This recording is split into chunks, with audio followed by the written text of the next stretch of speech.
everyone, welcome back to my channel. Today I am doing my first tag. It is the 54321 tag. Thank you so much to Mimi for tagging me. I'll link her original video below as well as her channel if you'd like to check her out. So let's get right into it. The tag is 5 books that I've loved recently, 4 instant buy authors, 3 favorite genres, 2 places I like to read, and then 1 book I'm looking forward to. So it's a simple one today, and I'm looking forward to that because I've been taking forever to edit my longer form videos, so this is exactly what I need right now. I also realized I use a lot of filler words, especially like when editing. I like try to edit out as much as I can, but I use and like a lot, so I'm really trying to work on how I speak and not use those words as much anymore because it will make my life easier as well as, you know, just make me a better speaker in general. So if you do hear me using those words, please like put the beast emoji in the comments every time. I mean, you don't have to, but it'd be really funny to see how much I actually say those words when trying not to. So if you want to, feel free, you don't have to. So I'll start with the 5 books I loved recently. The first one I've talked about a lot recently, and that is She Who Became the Sun by Shelley Parker Chan. This is my recent 5-star read, so of course I had to add this to the list. But this one is about a girl who is orphaned and takes her brother's identity in order to join a monastery and later a rebel army, set in the rise of the Ming Dynasty in China. This one is just very incredibly written, and the character development and just the commentary on gender and ambition and power and how far people will go for all of it. So highly recommend this one. The next book I will recommend I've already talked about in my August wrap-up, so I won't take too long, and that is Chlorine by Jade Song.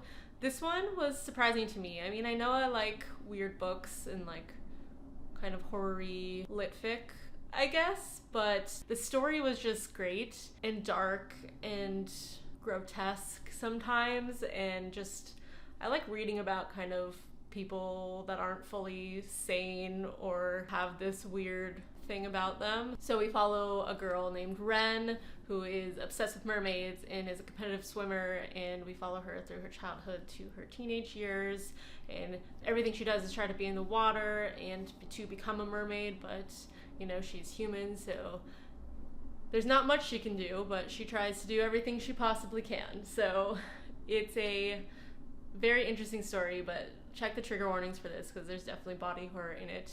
But I really enjoyed it. I thought it was very well done. The next book is a book I don't think I've talked about on this channel yet. It's an earlier in the year read. I wanted to include books that I might not have talked about as well because it's recent, and recent can mean anything. So this is actually from January, but this is Yumi and the Nightmare Painter by Brandon Sanderson. This was my second Brandon Sanderson book after Tress of the Emerald Sea, one of his secret projects as well. This one is very interesting. The world's kind of like a Japanese-inspired and Korean-inspired world. It is about a boy who is a nightmare painter in his world where they are plagued by nightmarish creatures where only art can kind of get rid of them. On the flip side, we follow Yumi, who deals with art in her own unique way by stacking stones and lives in a more ancient Korean-inspired society. They are somehow linked together and are able to go into each other's worlds in different ways. So it's a very interesting story, and then we kind of figure out what is going on, how they're connected, what their worlds are. And yeah, it's a very fun, lighthearted, artsy story. It has a lot of depth to it as well, but it's hard to explain this book because it's so complicated, and Brandon does his best to actually explain what's going on throughout, which I really appreciate it. But it's hard to kind of give a synopsis on this, and this is my first time, so maybe look up the full summary if you're interested as well. The next 2 books are my actual most recent reads, and I was lucky enough that they were great. One of them being Nettle and Bone by T. Kingfisher. It's a dark fairy tale with cozy elements sort of story with a very unique cast of characters, some witches, a demon and a chicken, a dog made of bones. It's a very fun romp. I feel like that's the best way to describe it, of these characters. There are some darker themes, but it still has a very cozy vibe, so that was it's a perfect book for fall if you're looking to get into Kingfisher. I feel like that's a great place to start. And lastly, my most recent read, which I actually finished this morning, and that is The Temptation of Magic by Megan Scott. This is a dark academia fantasy that leans more new adult than actual YA, but it is classified as YA. We follow a girl named Nicole who, along with her family, are hiding from a society called the Wake, which basically control all of the supernatural creatures in the world, or try to have control over them. And they employ Imperials, which are unique supernatural creatures that can kind of shift and transform based on who they're hunting. And Nicole's family is hiding from the Wake so they're not found, as she is an Imperial herself, and they try to track down any Imperial and get them to join the Wake. And in the meantime, she is studying art history in order to find clues that her dead mother left them in order to keep themselves safe from the Wake. So it's a very big layered story. I really enjoyed it. I think it's a great dark academia, but definitely not heavy on the university aspect of it. I would say it's more like art history research heavy, and it's definitely more of a romantasy. So if you're a romantasy person and you love dark academia vibes, this is definitely a book for you. It was very fun. I read this super quickly, like mostly within a day, so I had a blast with it, and I hope you do too. Next are 4 auto by authors. This one is a little hard for me because I haven't read so many books from the same author before. There's ones that I definitely want to read more of.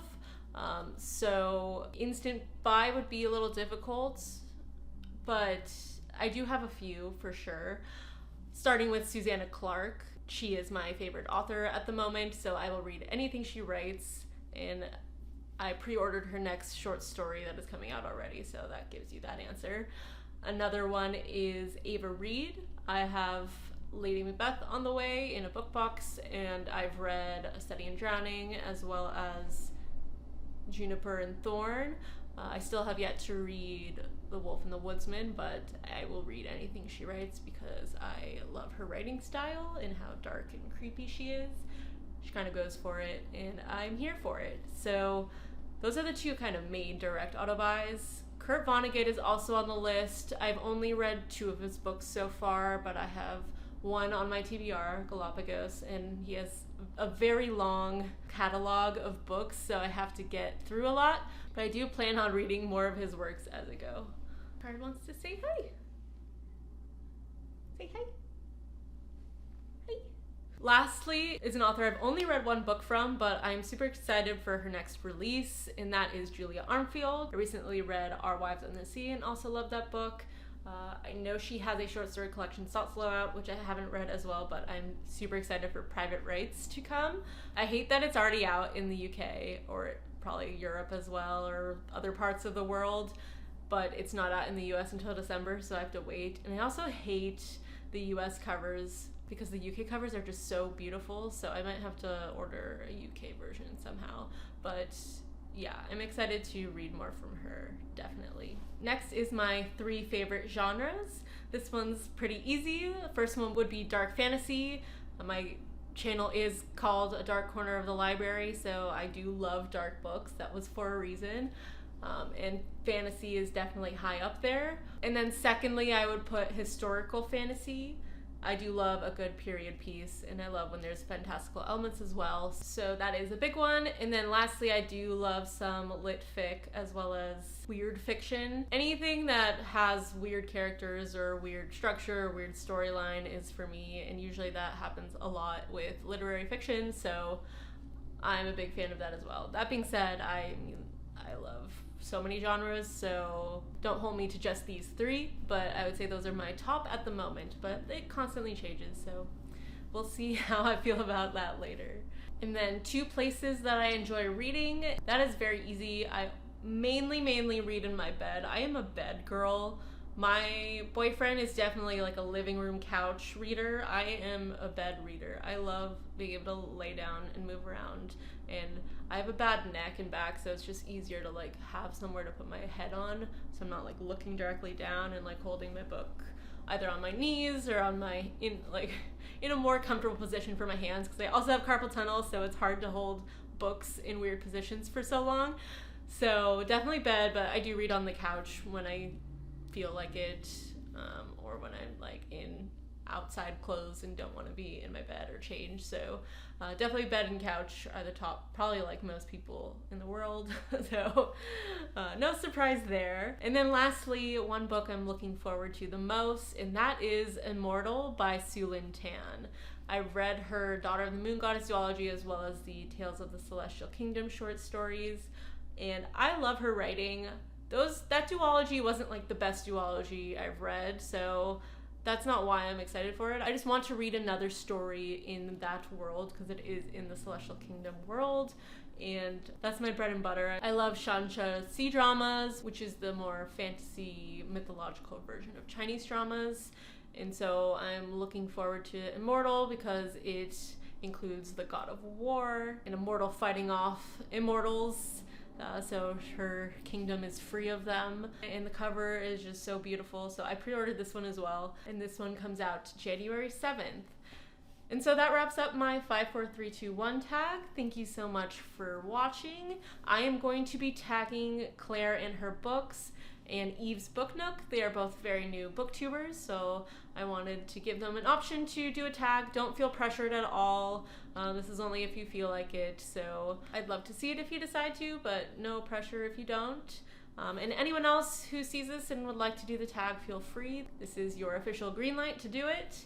And I hope everyone has a great day, and thank you for watching. Bye!